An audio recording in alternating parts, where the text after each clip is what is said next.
Malayalam big boss season 7 ഇന്നത്തെ weekly task full complete ആയിട്ടുണ്ട്. 3 റൗണ്ടായിരുന്നു ഉണ്ടായിരുന്നത്. 3 റൗണ്ടിൽ ആദ്യം പണി കിട്ടിയത് ആദിലേക്കായിരുന്നു. എല്ലാ കോയിൻസും നഷ്ടപ്പെടുകയാണ് ചെയ്യുന്നത്. ബേൺ എന്ന് പറഞ്ഞൊരു കോയിൻ ഉണ്ടായിട്ട് അടുത്ത പണി ആര്യനായിരുന്നു. നോൺ വെജ് കഴിക്കാൻ പറ്റില്ല എന്നും വെജിറ്റേറിയൻ ഫുഡ് മാത്രം കഴിക്കാൻ പറ്റില്ല, പിന്നെ പൊട്ടാറ്റോ അടങ്ങിയിട്ടുള്ള ഫുഡൊന്നും കഴിക്കാൻ പറ്റില്ല എന്നുമാണ് കൊടുത്തിട്ടുണ്ടായിരുന്ന പണി.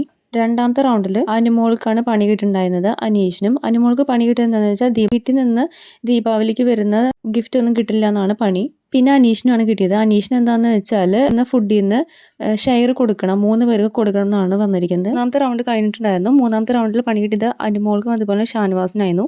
അനുമോൾക്ക് കിട്ടിയത് സ്വീറ്റ്സ് ഒന്നും കഴിക്കാൻ പറ്റില്ല എന്നും മധുരമുള്ളതൊന്നും കഴിക്കാൻ പറ്റില്ല എന്നും അതേപോലെ തന്നെ ഷാനവാസിന് കിട്ടിയത് ഉപ്പുള്ളതൊന്നും കഴിക്കാൻ പറ്റില്ല എന്ന്. ഈ ഒരു പണികളാണ് കിട്ടിയിട്ടുള്ളത്. ഈ വീക്കിലി ടാസ്കിൽ ഏറ്റവും കൂടുതൽ പോയിന്റ്സ് കിട്ടിയത് ആര്യനാണ്. അതുപോലെ തന്നെ രണ്ടാമത്തെ പൊസിഷനിൽ നിൽക്കുന്നത് അനീഷാണ്. മൂന്നാമത് നിൽക്കുന്നത് അനുമോളാണ്. ആര്യനാണ് ഏറ്റവും ടോപ്പ്. ആര്യന്റെ സ്കോർ എന്ന് പറയുന്നത് 261 പോയിന്റ്സ് ആണ്.